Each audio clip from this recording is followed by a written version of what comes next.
Kwanza kusema kwa jina la Mwenyezi Mungu mwingi wa rehema mwenye kurehemu.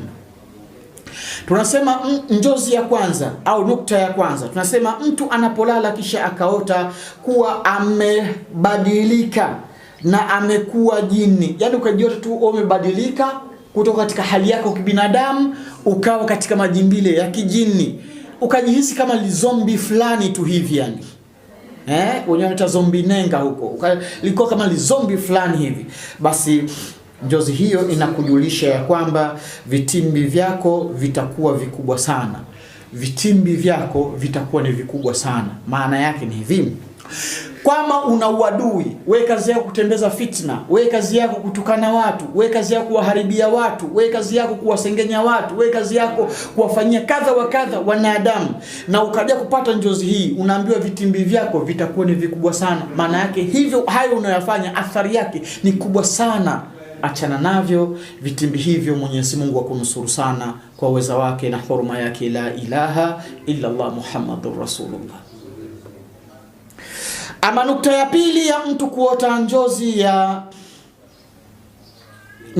jini au mchawi au lijizombi, yani vile vitu ambavyo visivyoonekana katika mazingira ya hali ya kawaida, jini, shetani, mchawi na kadhalika. Tunasema mtu anapolala kisha akaota kuwa kamuona jini wa kichawi au mtu wa kichawi, basi njozi hiyo inajulisha ya kwamba mambo yako yataharibika, mipango yako itaharibika, kazi yako itaharibika, biashara yako itaharibika, na maisha yako kwa ujumla yatakuwa ni mabaya.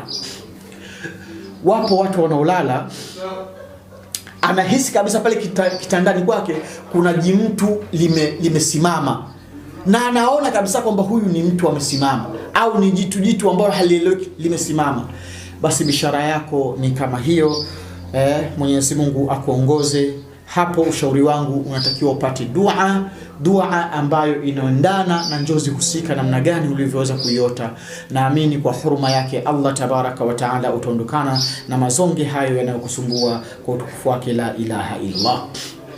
Ama sehemu ya tatu, nukta ya tatu ya njozi ya kumuota jini usingizini, tunasema mtu anapolala kisha akaota kuwa umemuona mtu mchawi au jini la kichawi limesimama mbele ya nyumba yako au limesimama karibu yako katika kitanda chako, basi njozi hiyo inakujulisha ya kwamba inakujulisha mambo matatu muhimu sana katika njozi hiyo.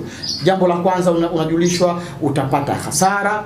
Jambo la pili unalojulishwa utapata matatizo makubwa ya kimaradhi, au jambo la tatu